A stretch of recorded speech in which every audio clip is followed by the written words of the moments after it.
O Despertar da Consciência, por Wagner Carvalho.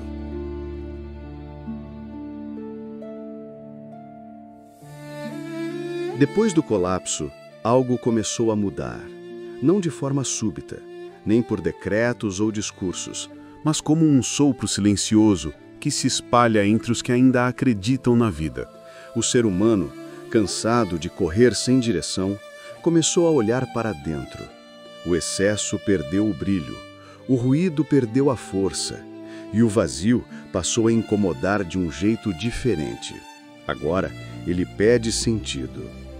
Aos poucos, um novo tipo de consciência começa a emergir. Pessoas redescobrem o valor do tempo, o poder da empatia, a beleza da simplicidade. Já não basta ter, é preciso ser. E ser, nesse novo mundo, não é mais status, mas presença. Surgem pequenas comunidades que trocam consumo por convivência, competição por cooperação. O trabalho passa a ter propósito. E o conhecimento retoma a sua essência, servir a vida, não dominá-la. Essa transformação não vem de cima. Ela nasce no cotidiano, nos gestos, nas escolhas, nas conversas que questionam o velho modo de viver. É o despertar de uma humanidade que começa a perceber que cada ação tem um impacto, que cada palavra constrói ou destrói. Não há um líder, nem um movimento único. Há um movimento silencioso dentro de cada pessoa que decide não aceitar mais a apatia. São professores que ensinam mais com o exemplo do que com o currículo. Jovens que trocam a vaidade pela consciência. Empresas que entendem que lucro sem propósito é perda disfarçada de vitória. A nova consciência é também a aceitação dos próprios erros.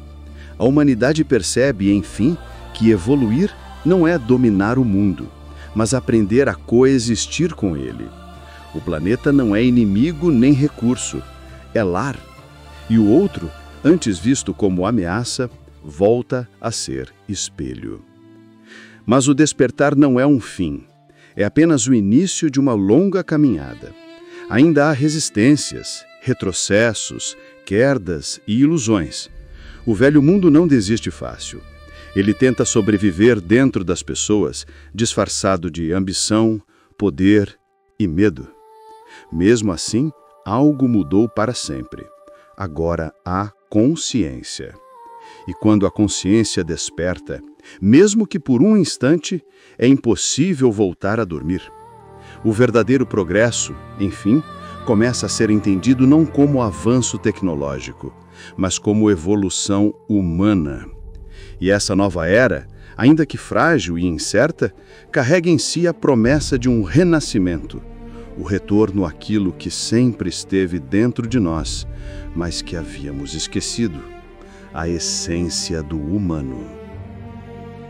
Não basta perceber que o mundo precisa mudar, é preciso entender como essa consciência nasce, amadurece e se transforma em ação. O despertar da consciência não acontece de uma vez, nem em todos ao mesmo tempo. Ele começa como uma pequena inquietação, um desconforto silencioso diante da própria vida. É quando o ser humano percebe que algo está fora do lugar, não apenas no mundo, mas dentro de si. Essa percepção surge nos momentos de pausa, nas perdas, nas decepções, nas horas em que o vazio fala mais alto do que o barulho do cotidiano. É nesses instantes que a alma sussurra o que o ego insiste em calar. É hora de mudar.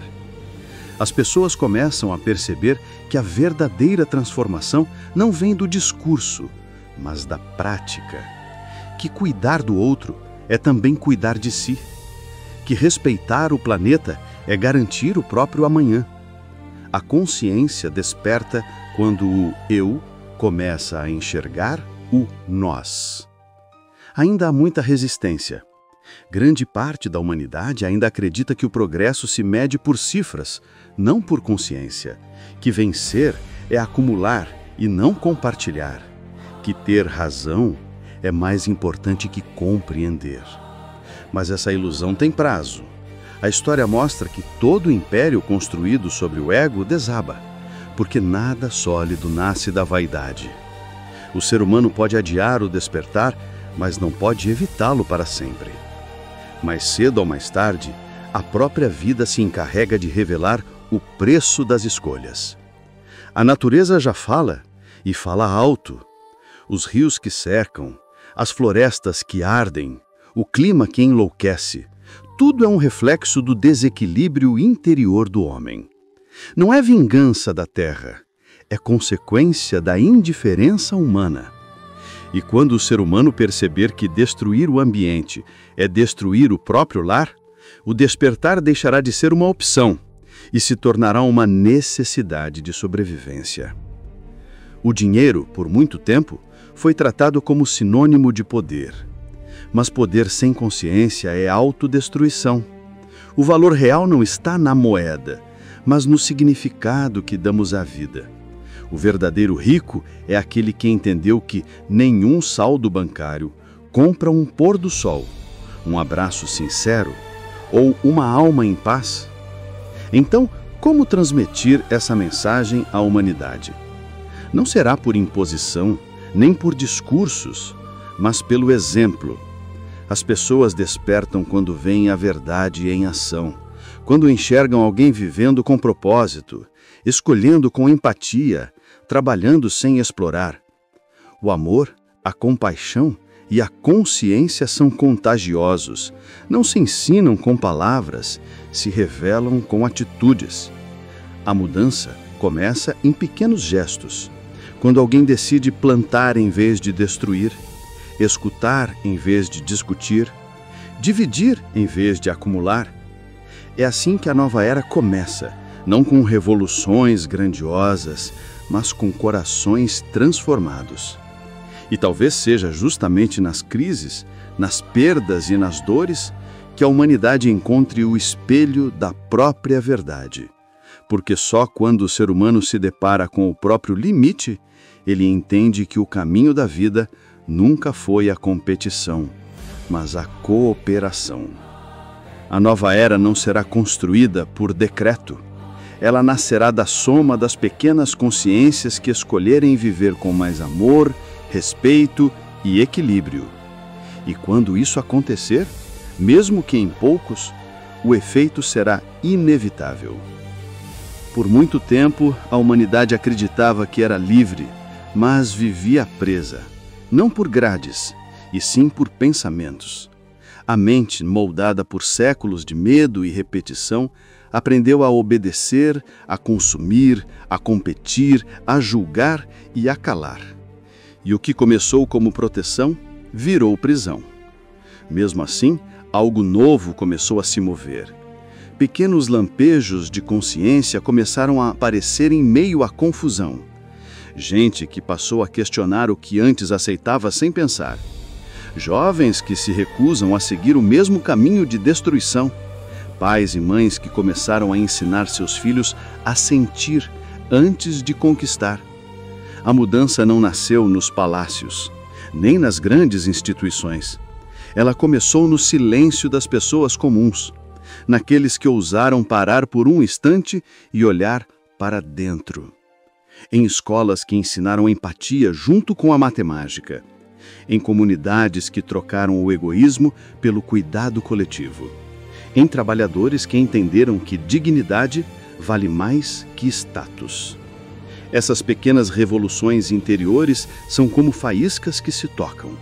De repente, o que antes parecia impossível começa a se tornar natural. Ouvir o outro, respeitar o diferente, perceber a natureza como parte de si mesmo. A mente aprisionada começa aos poucos a se soltar, não por imposição, mas por compreensão.